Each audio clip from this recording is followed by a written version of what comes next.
Hello मुलांनो, कसे आहात सगळे? तर आज मी तुम्हाला एक गोष्ट सांगणार आहे. गोष्टीचं नाव आहे कासव आणि बदक. एका तलावाजवळ एक कासव राहत होतं. त्याचे 2 बदक मित्र होते. तिघेही रोज एकत्र खेळायचे, गप्पा मारायचे. एकदा तलाव सुकायला लागला. बदकांनी ठरवलं की आता ते दुसऱ्या तलावाकडे जातील. हे ऐकून कासव उदास झाला.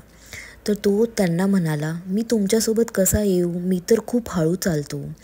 मग बदकांनी एक युक्ती सुचवली. त्यांनी एका काठीचा उपयोग केला आणि बदकांनी त्या काठीच्या टोकांना तोंडात धरलं आणि कासवाने ती काठी मधून तोंडाने पकडली. बदक उडायला लागली आणि कासव हवेत झोकायला लागलं.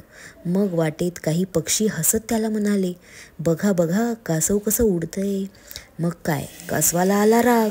तो बोलायला गेला आणि काय, त्याने तोंड उघडलं आणि तो खाली पडला. तर मुलांनो, या गोष्टीतून आपल्याला काय शिकवण भेटते? कधी कधी शांत राहणं हेच शहाणपण असतं. धन्यवाद.